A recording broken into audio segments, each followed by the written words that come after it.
नमस्कार साथियों, स्वागत है आप सभी का आपके अपने YouTube channel new take Hindi में। दोस्तों, आज की इस वीडियो में हम सीएम राइज डिजिटल शिक्षक प्रशिक्षण अंतर्गत घर सीखने का संसाधन कोर्स 2 ज्ञान का खजाना की मुख्य प्रश्नोत्तरी को सॉल्व करेंगे। दोस्तों, मैंने अपनी पिछली वीडियो में इसी कोर्स को आपको दीक्षा ऐप पर कैसे सर्च करना है इसकी जानकारी बताई थी। यदि आप इस कोर्स को सर्च नहीं कर पा रहे तो आप आई बटन पे उस वीडियो की लिंक दी हुई है, आप उस वीडियो को देख सकते हैं, उस कोर्स को सर्च कर सकते हैं। तो चलिए हम इसकी प्रश्नोत्तरी को सॉल्व करने के लिए सबसे पहले हम दीक्षा ऐप पे ओपन करेंगे और इसकी प्रश्नोत्तरी को ओपन कर लेंगे। अब यहाँ पे आप देखिए दोस्तों, ज्ञान का खजाना प्रश्नोत्तरी है। हम इस पे क्लिक करेंगे और यहाँ पे चलाएं पे क्लिक करेंगे तो जो इसका कंटेंट है वो हमारे मोबाइल पे 100% थोड़ा देर में लोड हो जाएगा। अब यहाँ पे देखिए प्रश्नोत्तरी हेतु महत्वपूर्ण निर्देश मिल रहे हैं। इसमें लिखा हुआ है, नमस्कार साथियों, इस प्रश्नोत्तरी के माध्यम से आइए जानते हैं कि हम वर्तमान में घर आधारित शिक्षण सुनिश्चित करने के लिए क्या क्या करते हैं। पहला है, इस प्रश्नोत्तरी में कुल 8 प्रश्न हैं। सभी प्रश्नों के उत्तर देना आवश्यक है। आपके पास सभी प्रश्नों के उत्तर देने के लिए 3 अवसर होंगे और प्रश्नोत्तरी सबमिट करने की पूर्व आप रिव्यू बटन के माध्यम से उत्तरों को पुनः देख और बदल सकते हैं। तो चलिए हम आगे चलते हैं। तो जो इसका पहला प्रश्न है वो हमारी स्क्रीन पर है, फीडबैक देते समय निम्न में से किन बातों का ध्यान रखना आवश्यक है। तो इसके कुछ ऑप्शन है, हम यहाँ पे देख पा रहे हैं। ए है, फीडबैक सकारात्मक और उत्साहवर्धक हो। बी, फीडबैक लिखकर ही देना चाहिए। सी, फीडबैक में कई सारे सुधार के बिंदु होना चाहिए। और डी है, फीडबैक में प्रशंसा और सुधार के बिंदु दोनों होना चाहिए। तो दोस्तों, इस प्रश्न का जो सही आंसर है यहाँ पे देखिए 4 विकल्प हैं, ए और डी, बी और सी, ए और सी, ए और डी। तो दोस्तों, इस प्रश्न का जो सही आंसर है वो है इसका चौथा विकल्प, ए और डी। तो चलिए हम इसको सिलेक्ट करते हैं और चलते हैं अगले प्रश्न की ओर।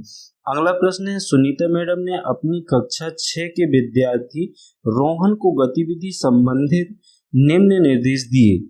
रोहन, तुम्हें अपनी गणित की किताब खोलनी है और विज्ञान की नहीं, उसमें से कुछ कठिन सवाल हल करके मुझे जल्द से जल्द दिखाओ और उसके बाद हिंदी की किताब से कुछ कविताएं भी याद कर लेना है। आपके हिसाब से इन निर्देश में क्या बदलाव आवश्यक है। यहाँ पे देखिए दोस्तों 4 निर्देश हैं। निर्देशों का पालन करने के लिए और लंबा समय देना चाहिए। दूसरा है, निर्देशों को कम, स्पष्ट और सटीक होना चाहिए। सी है, निर्देश कहकर नहीं लिखकर देने चाहिए। और डी है, निर्देशों को क्रमशः बताना चाहिए। तो दोस्तों, इस प्रश्न का जो सही आंसर है वो है इसका तीसरा विकल्प, बी और डी। तो चलिए हम बी और डी को सिलेक्ट करते हैं और चलते हैं अपने अगले प्रश्न की ओर। अगला प्रश्न है, घर को संसाधन के तौर पर उपयोग करते हुए बच्चों को सीखने की प्रक्रिया में सक्रियता से संलग्न करने के लिए प्रकाश सर हर रोज बच्चों को कई नई गतिविधियां देते हैं एवं उस पर आधारित कार्य करने को कहते हैं, किंतु उनके कुछ बच्चे दी गई गतिविधियों को समय अनुसार पूर्ण नहीं कर पा रहे हैं।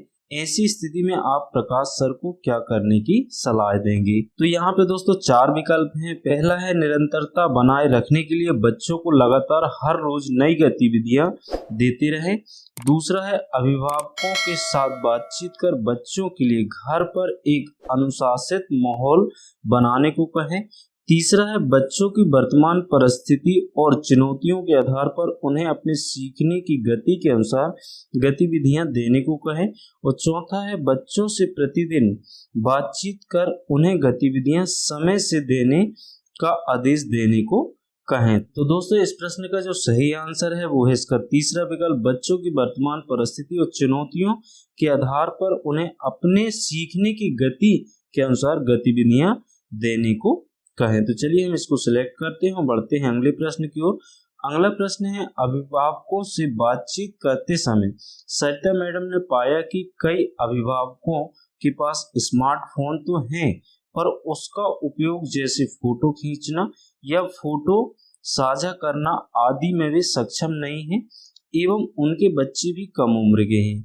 ऐसी स्थिति में अगर आप सरिता मैडम की जगह होते तो आप उन्हें क्या सलाह देते। तो इसमें दोस्तों 4 विकल्प हैं। पहला है, अधिकतर समय अभिभावकों को स्कूल में बुलाकर शैक्षणिक सामग्री देंगे। बी है, अभिभावकों को स्मार्टफोन का उपयोग सीखने के लिए कहने की सलाह देंगे। तीसरा है मेंटर और अभिभावक के बीच समन्वय बनाकर समस्या सुलझाने की सलाह देंगे। और डी है बच्चे की शिक्षण संबंधित सारा दायित्व मेंटर को सौंपने की सलाह देंगे। तो दोस्तों इसका जो सही आंसर है वो है इसका तीसरा विकल्प केवल सी। तो चलिए हम केवल सी को सिलेक्ट करते हैं और चलते हैं अगले प्रश्न की ओर। अगला प्रश्न है रीता मैडम अपनी कक्षा 6 के बच्चों को कहानियों को पढ़ या सुनकर उनकी बेहतर समझ बनवाना चाहती हैं। वे उन्हें कुछ कहानियां घर में जाकर देती हैं एवं कुछ अभिभावकों को फोन में रिकॉर्ड करके भेज देती हैं।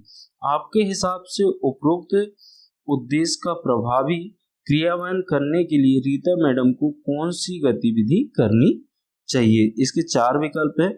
बच्चों को ऊंची आवाज में कहानी का वाचन करने के लिए कहना चाहिए। दूसरा है बच्चों से पूछना चाहिए कि वे कहानी के पात्र की जगह होते तो क्या करते। तीसरा है बच्चों को किताब से देखकर सभी पात्रों के चित्र कॉपी करने के लिए कहना चाहिए। और चौथा है बच्चों को कहानियों को कॉपी में नोट करने को कहना चाहिए। तो दोस्तों इस प्रश्न का जो सही आंसर है वो है इसका दूसरा विकल्प, बच्चों से पूछना चाहिए कि वे कहानी के पात्र की जगह होते तो क्या करते। तो चलिए हम इसके दूसरे विकल्प को सिलेक्ट करते हैं और बढ़ते हैं अपने अगले प्रश्न की ओर। अगला प्रश्न है राकेश सर ने पाया कि उनकी कक्षा के बच्चे अपने स्वास्थ्य और उससे संबंधित आदतों को लेकर गंभीर नहीं है और वर्तमान स्थिति में यह काफी खतरनाक साबित हो सकता है। एक शिक्षक के तौर पर आप राकेश सर को क्या सुझाव देंगे? इसमें 4 सुझाव दिए हुए हैं। ए है अभिभावकों को बताना चाहिए कि उनके वर्तमान रहन सहन का तरीका सुरक्षित नहीं है। बी अभिभावकों और बच्चों के साथ मिलकर स्वास्थ्य संबंधित अच्छी आदतों पर गतिविधियां करने को कहना चाहिए। सी अभिभावकों को बच्चों के साथ समय समय पर डॉक्टर के पास जाने को कहना चाहिए। और डी है बच्चों और अभिभावकों को स्वास्थ्य संबंधित अच्छी आदतें पता करने के लिए समाचार पत्रों में दी गई जानकारी पढ़ने को कहना चाहिए। तो दोस्तों इस प्रश्न का जो सही आंसर है वो है इसका तीसरा विकल्प केवल बी। तो चलिए हम केवल बी को सिलेक्ट करते हैं और आगे बढ़ते हैं। अगला प्रश्न बच्चों के काम पर विवेचना द्वारा प्रतिक्रिया देने पर निम्नलिखित में से कौन से वाक्य सही हैं?